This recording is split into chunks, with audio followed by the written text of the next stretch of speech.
You are also affiliated with the library. You've done a lot for the library in terms of doing... Well, yeah, the library is sort of my second home, and I've been involved in it forever.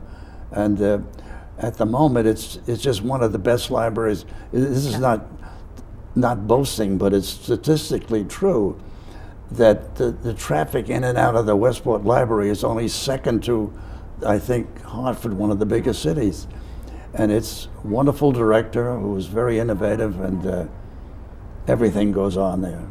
And speaking of the library, down below in the library, there's a room called the McManus Room, which is where shows of all kinds, not art shows, but exhibitions and classes and one of everything, lectures go on all the time. Right. And it's a huge room. And something that I'm pleased to have been the innovator of, when we got there, they wanted to have some local paper artwork in it. And it was a committee of 3 of us, and we each submitted ideas, and they were turned down. And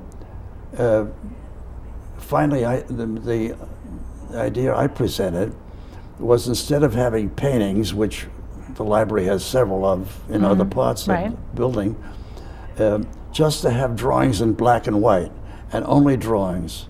So that room has a huge wall of nothing but drawings by Westport artists, most of whom are deceased now. And so there's no other city or library in the country that could have something like this, because not that many artists lived in one place as they did in Westport. That's true.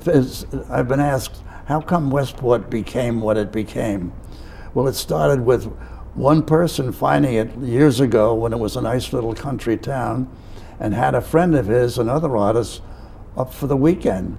And that artist said, well, this was only about, you know how far out of New York it is, and it's quite close. This is a wonderful place, and I'd love to live here. And so he did come to live there, and then another and another and another. And then later on, famous schools, and that was the name of it, with 10 famous illustrators. It was a correspondence school, and it was wonderfully successful for a couple of years until the man who started it, Al Dorn, died. And then they made a lot of bad business decisions, and it finally went out of business. But in addition to that, to the 10 famous ones, starting with Norman Rockwell, by the way, and Stephen DeHanas, Al Parker, Austin Briggs, and so on, all first-rate men. In addition to that, I don't know what I was going to say. Well, I think it was that actually a lot of other artists got an opportunity to get a start because of it. Yes, in addition to the 10 famous names, they needed people to correct the lessons. So that brought in a second team of young, hopeful artists who also became very well known and successful. And they're still alive and still active. A lot of them are in the movie about they're 80 years old now. So Westport. It's been generation after generation. It's not just. It's the place. It's the place. Yes. Well, and the art community continues in Westport. I mean, it's evolved. It's not just illustrators. Oh yes. There's a lot of other things now. But people. Well, yourself, for instance. Well, do you live in Westport? I did for a long time. I don't now. Well, then you certainly know it, and you use the library. And I'm a member. Yes, I do. And I'm also a member of the Westport Art Center. You're typical of a person who is not a known illustrator, but you're a known other kind of an artist, as an exhibitor, and you work in many ways. I've seen your work today, and you heard me praise it, and I do again for the public. She's very good, everybody. But it's so, as an artist in my generation and whatever, it's just so great to be in a place like Westport that has so many wonderful artists and such a history of art. And actually also that they're, like your experience with, there's so many people who are encouraging of you as an artist, which is a wonderful thing. And one of the things I love about being an artist is that it's, as I get older, it's like I feel it makes me feel young, and I feel that it You see, if and when you're an artist, you can do other things too. Yes. It isn't that you go every day and paint a picture or Yes. anything of the kind, Right. but the study of art in all directions. In the first place, there's this unbelievable world of books of work that's been done in the past, all Yes. the great artists. Yes. So what a joy that is Yes. to go from anywhere, from Picasso to you name it, and give yourself that pleasure, and then pass it on to your kids and have a household where such things are, and music follows that, and everything follows it, and so you don't have to necessarily be an artist not to enjoy it. Yes. From the museums, the libraries, and Right. so on. Right.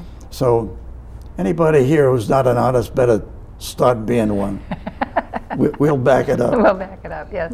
Well, I really believe even if you can't make the product of art, being an artist in a lot of ways is how you see the world and how you react to it. Yeah, well, I see the world in a, always look, if you make pictures, and I guess that would be true of writers too, everything you see and hear is something that you might use sometime.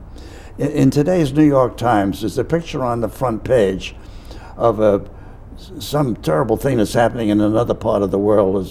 There's some kind of a, everything is terrible around the world Right. these days. Right. But anyway, there's a picture of a fellow throwing a tire up on a fire that he's started in to burn it, and he's standing in a puddle. So his figure is not only the one that you see, the upright, but it's reflected in that puddle of Right. water. And if you still have your copy of the Times today, take a look at it. It's totally accidental. There was not a Right. moment to plan it, Right. but it happened.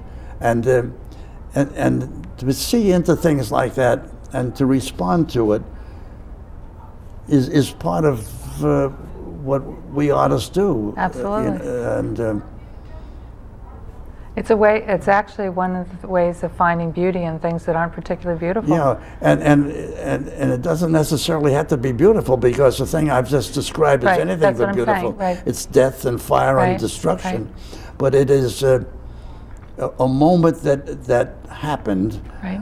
that is worth. It's worth recording in your mind for that moment. Right. And then you turn the page and you have fashion pictures, and that's something else again, Right. and so on and on and on and on. Amen.